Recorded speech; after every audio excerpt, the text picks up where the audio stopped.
Hello everyone. आज हम वो एजुकेशन का मीनिंग, एजुकेशन का अर्थ या एजुकेशन का स्वरूप, शिक्षा का स्वरूप, इस क्वेश्चन के ऊपर कुछ पॉइंट डिस्कस करेंगे कि आप इसको कैसे लिख सकते हैं। तो सबसे पहले हम सोचेंगे कि शिक्षा जो है वो क्या है। ठीक है, हमें एक ऐसे की तरह लिखना है शिक्षा का स्वरूप, क्योंकि लॉन्ग क्वेश्चन आएगा।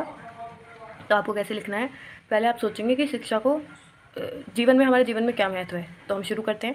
शिक्षा का अर्थ व्यक्ति का संपूर्ण विकास करना है। शिक्षा के माध्यम से हम व्यक्ति की आंतरिक ज्ञान और कौशल का विकास करते हैं। कहने का मतलब शिक्षा के माध्यम से जो एक कोई भी मनुष्य है उसके जीवन के संपूर्ण विकास होता है, कि शिक्षा के बिना नहीं तो उसका विकास नहीं हो सकता।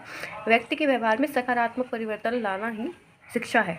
अगर आप व्यक्ति के व्यवहार में, उसके व्यवहार में सकारात्मक परिवर्तन लाना चाहते हैं, परिवर्तन लाना या सकारात्मक परिवर्तन लाना, तो आपका मेन पॉइंट फोकस कहाँ होगा कि सकारात्मक परिवर्तन लाना क्या कहलाएगी, आपकी शिक्षा कहलाएगी। और व्यक्ति को सांस्कृतिक व सभ्य बनाने में मदद करना शिक्षा कहलाता है। शिक्षा ग्रहण करना व्यक्ति के जीवन से ही शुरू हो जाता है। ठीक है, शिक्षा ग्रहण करना जो व्यक्ति के जन्म के साथ साथ शुरू हो जाता है। जैसे जब बच्चा छोटा होता है और थोड़ा सा बड़ा होता है जब शिशु, तो वो बैठना, चलना, घूमना, सुनना और बोलना शुरू कर देता है। और जब शिशु 3 से 4 साल का होता है तब उसे पढ़ना व लिखना सिखाने की शुरुआत होती है। ठीक है, 3 से 4 साल में उसे पढ़ना लिखना सिखाने की उम्र होती है, उसी में सिखाना शुरू करते हैं।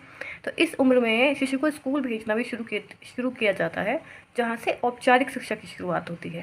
तो शिक्षा एक ब्रॉड मीनिंग में देखें तो शिक्षा पूरे जीवन भर चलती है।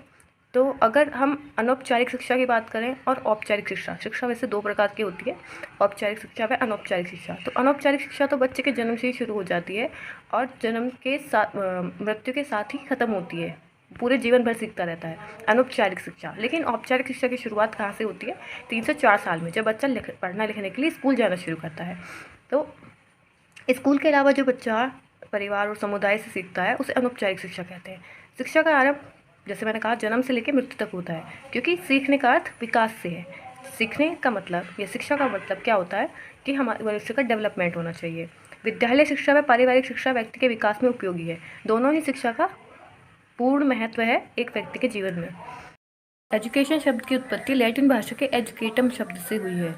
एजुकेशन, इसका जो है 2 वर्ड से मिलकर बना है, ई प्लस ड्यूको। ई का मतलब होता है अंदर से, ड्यूको मतलब बाहर की ओर, जिसका सरल अर्थ है व्यक्ति के आंतरिक ज्ञान को बाहर की ओर लाना। अब यहाँ पे हम एजुकेशन का मीनिंग समझेंगे। तो एजुकेटम, ये वर्ड जो होता है लैटिन भाषा का वर्ड है, इसका मतलब होता है to train, act of teaching और ट्रेनिंग। और एडुसियर का मतलब होता है टू लीड आउट या फिर टू ड्रॉ आउट, बाहर निकालना। Educare, to bring up, to raise, to educate. दार्शनिकों के अनुसार शिक्षा ही व्यक्ति के जीवन के लक्ष्य को प्राप्त करने का एकमात्र साधन है। जगतगुरु शंकराचार्य के अनुसार सा विद्या या मुक्तये।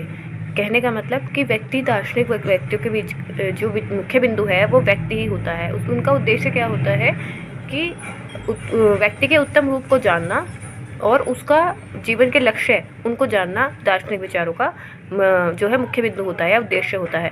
स्वामी विवेकानंद के अनुसार मनुष्य जन्म से पूर्ण होता है और शिक्षा के सहारे वह कौशलों को जागृत करता है। कहने का मतलब जो एजुकेशन है वो उसमें पहले से ही पूरी होती है, लेकिन बस क्या होता है, शिक्षा ग्रहण करने से उसके कौशल जो है, जो उसकी स्किल्स हैं, वो उनको रेज करते हैं। तो education is manifestation of perfection already present in man. तो ये इनका इंग्लिश में एक स्टेटमेंट है स्वामी विवेकानंद का, जो बहुत फेमस है। ऐसे ही महात्मा गांधी जी के अनुसार, ये सब फिलोसफिकल है, फिलोसफी के अनुसार जो हम इनके शिक्षा का स्वरूप जान रहे हैं। तो महात्मा गांधी जी के अनुसार क्या है कि by education I mean an all round drawing out of the best in child and man body, mind and spirit. तो गांधी जी के अनुसार ये है कि एक मनुष्य का पूर्ण विकास होना, उसकी बॉडी का, उसके माइंड का और उसकी स्पिरिट का। ठीक है, ये क्या होता है, एजुकेशन होता है। अब आते हैं ग्रीक फिलोसोफर प्लेटो के अनुसार। तो उन्होंने क्या कहा कि उन्होंने बॉडी और सोल दोनों को एक्सेप्ट करा है कि ज्ञान जो है, शिक्षा जो है, वो मनुष्य के शरीर का और मनुष्य की आत्मा का, दोनों का एडिशन है। ठीक है, दोनों।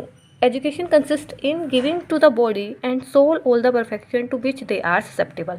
तो एजुकेशन जो है वो जो हम बॉडी को दे रहे हैं और जो हमारा सोल उसे एक्सेप्ट करता है जिस परफेक्शन के साथ, उसको क्या कहते हैं, एजुकेशन कहते हैं। ओके।